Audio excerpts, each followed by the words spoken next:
all over, but the cry.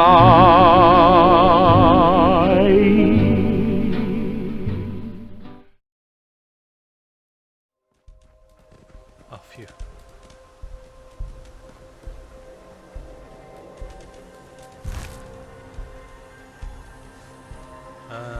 Where'd you go?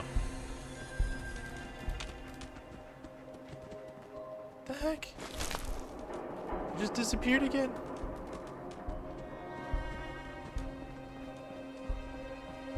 Hi. Damn. Not afraid of mutants, huh? You're our kind of gal. Well, nice to know. But, no.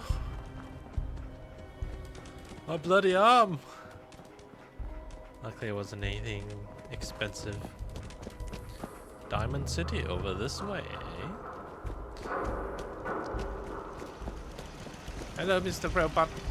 Please don't shoot me.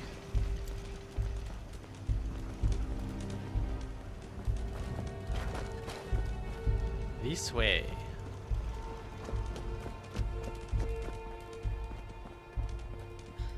What do you mean you can't open the gate? Stop playing around, Danny. I'm standing out in the open here, for crying out loud. Hold on. Stats. Oops, I didn't mean to do that.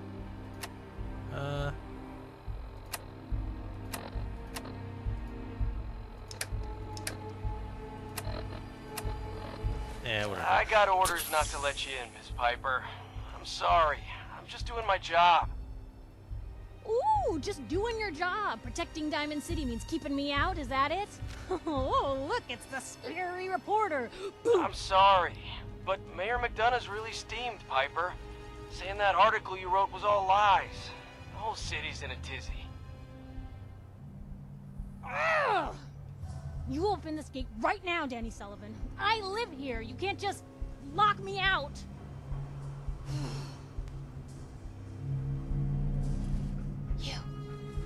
You want into Diamond City, right? Just traveling through.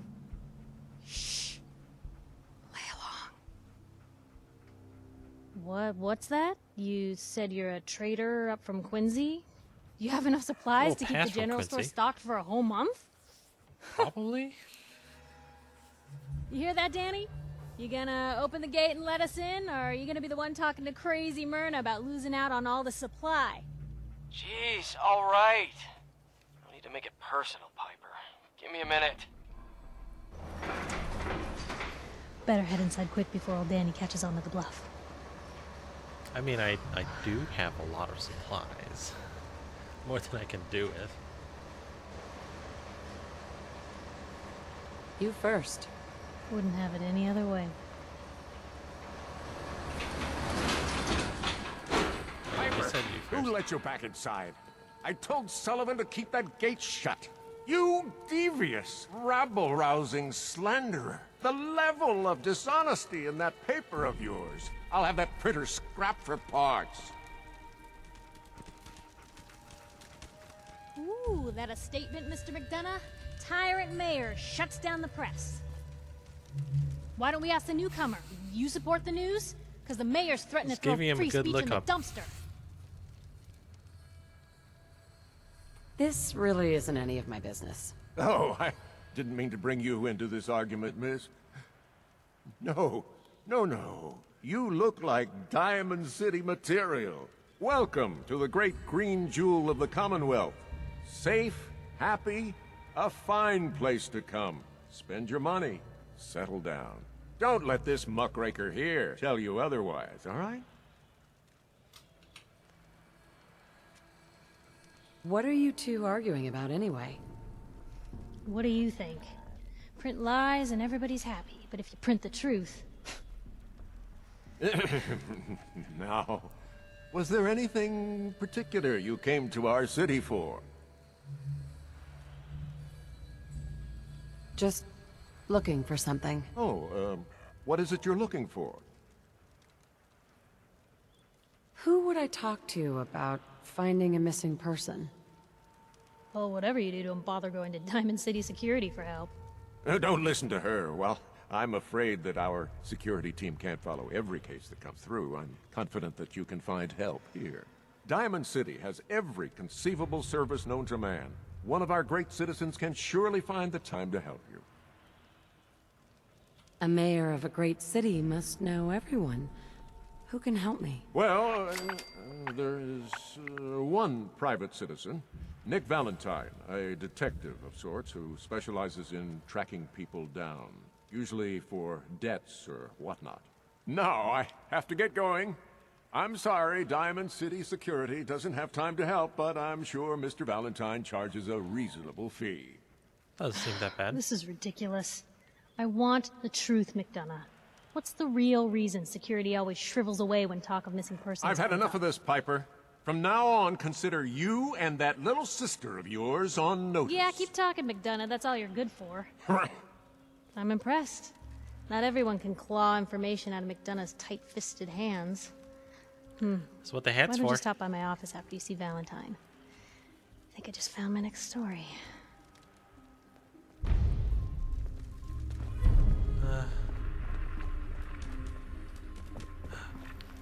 You're Sullivan, right? So, you're that traitor Piper was talking about. Something tells me she's pulled the wool over my eyes again. Am I right? I didn't mean to lie, officer. It all just happened so fast. Oh, sure it did. Happened so fast you forgot all about basic human decency. Didn't your mother ever teach you to be honest? Anyway, welcome to Diamond City and all that. I gotta get back to work. Aw, I thought you were gonna sell stuff. Hey, Sullivan. Just walk on through the gate if you need to leave.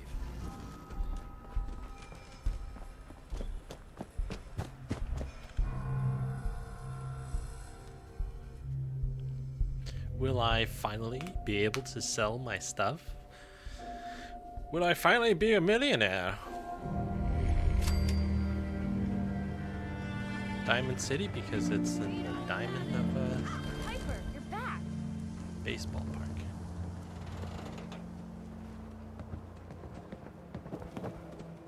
Hey, kiddo.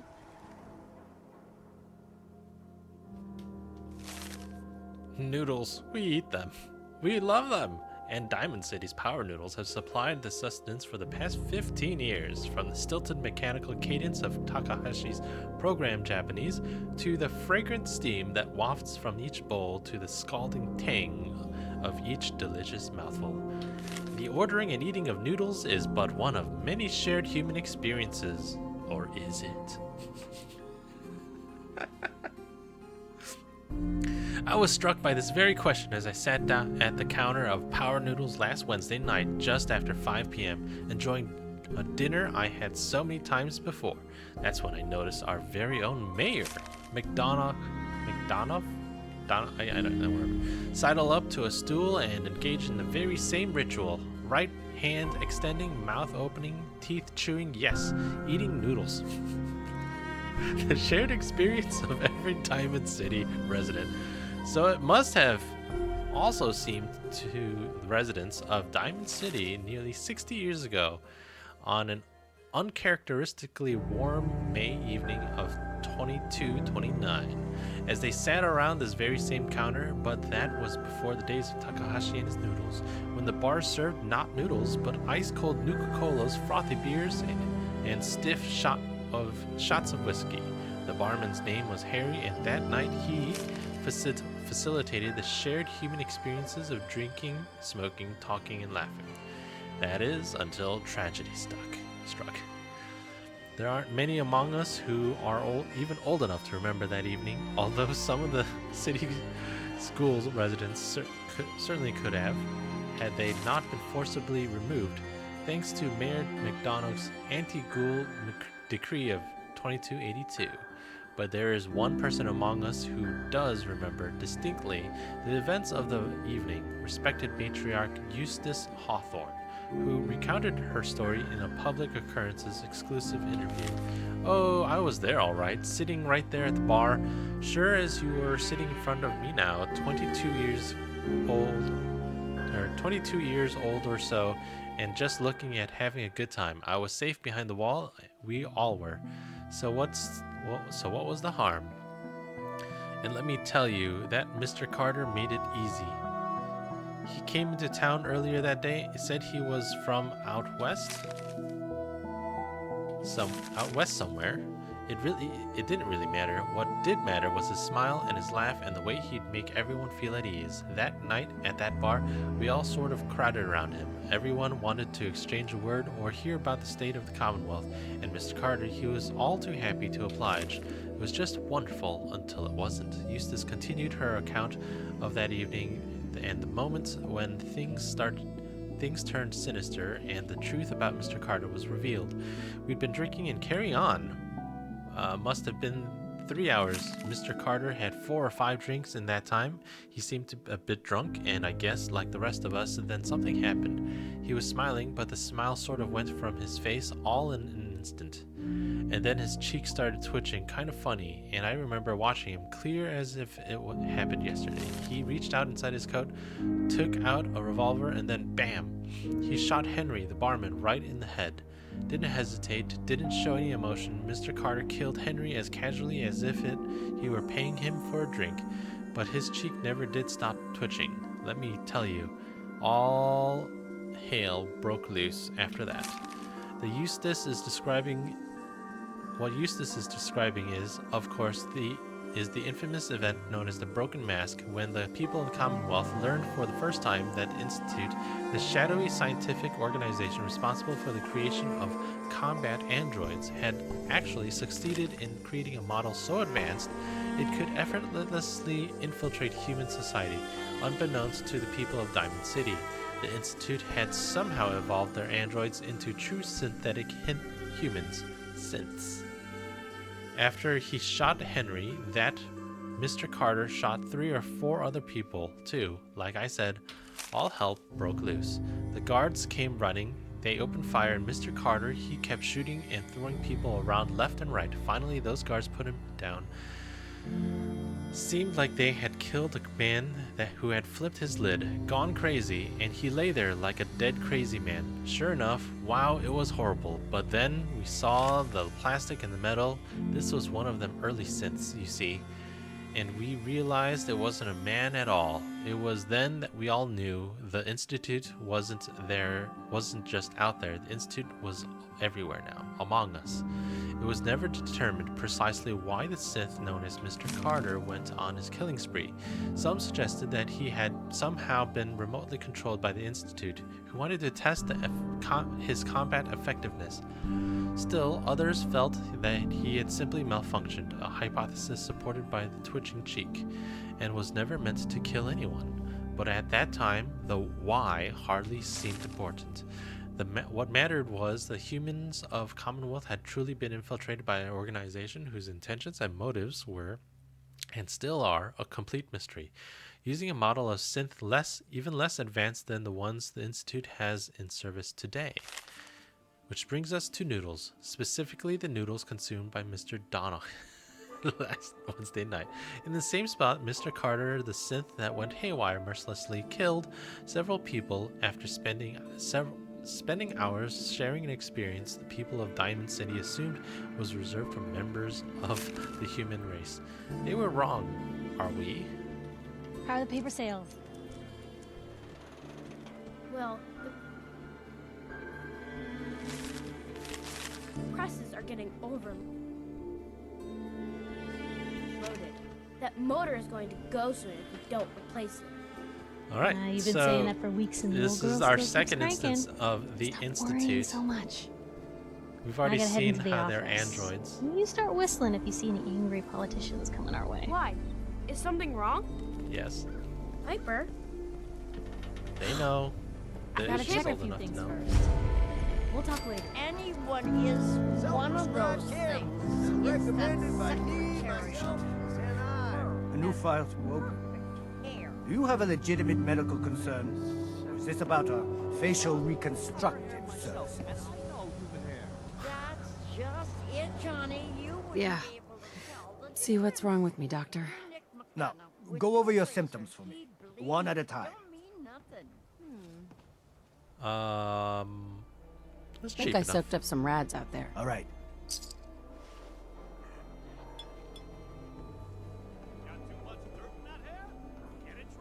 Done. Now, was there anything else bothering you? That was it. Off you go then.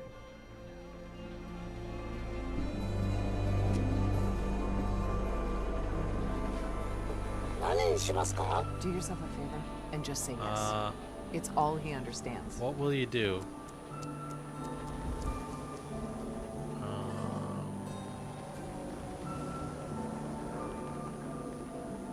I mean, Nani? What are you saying? What will you have? What will you have is what he's saying. I already know, because, come on. Tell me a joke. Yes? That is totally not. Let's sell him stuff. He's very poor. But I will take 58? If people have purchased this, why would he only have 31? Alright. Oh, he only takes this stuff. It's limited. Protection for sale! Hand-tooled pieces! Hey, you're the new girl, right? The new girl? Word kinda travels fast in Diamond City. What can I say? Name's Arturo Rodriguez. If you need protection, let's talk. I'll take a look. Sure. Self-defense at its... Yeah. I'll take that. You can take one of those. All my knuckles, I don't need them. All my pipe pistols, I don't need them.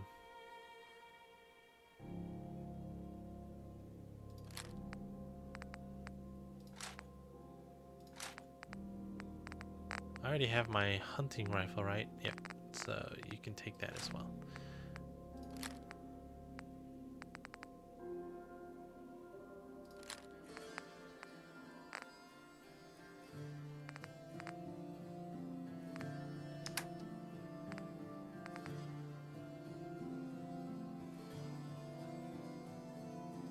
I'd have more things to sell to you if it weren't for the fact that I dropped my arm.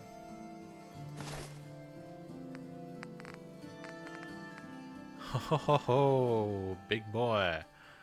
That is expensive.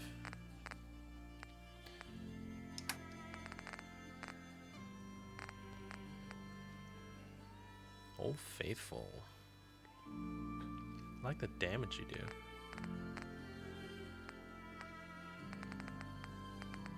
Don't care about pipe rifles. If you've got a pump action shotgun, that would be nice, rather than a double barrel.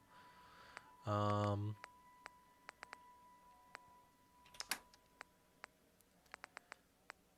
you have any good weapon or armor?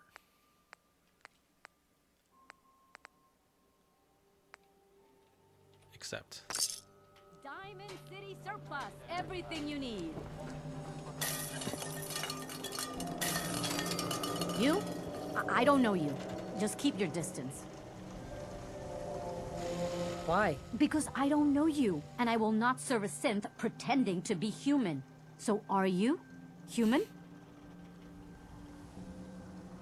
No, I'm Jangles, the moon monkey. That's just what a synth would do, ducking the question. We don't serve your kind here. Hey, Myrna. I said we don't serve your kind here, you synth. Trying to tell me you're human now? Human as the day I was born. Well, you do look human enough. But I'll be watching you. I have eyes like a... Well, they're good eyes. Got it? All right. We can do business, but no funny stuff. Let's see what you have. A bit of everything.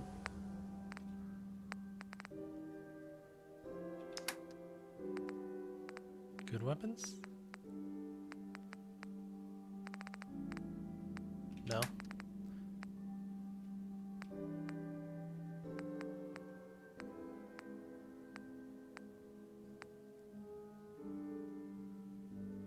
Agility, nice. Alright.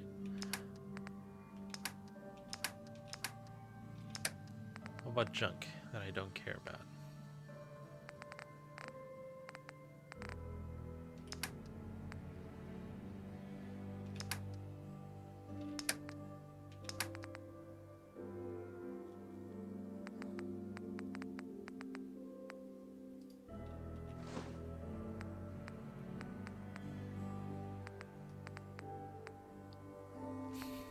Sell her this and be like, yeah, I'm human.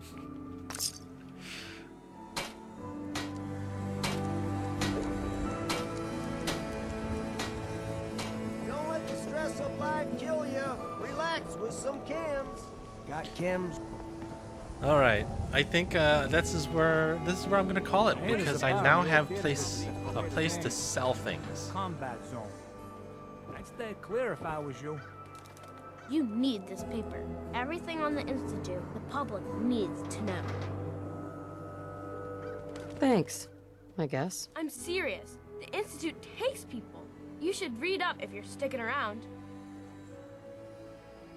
I believe you. Thanks. You're a real lost lamb in the wolf's den, lady. Yeah, sure. I was not expecting to talk to you just by walking by you. Anyways, see you guys again next time.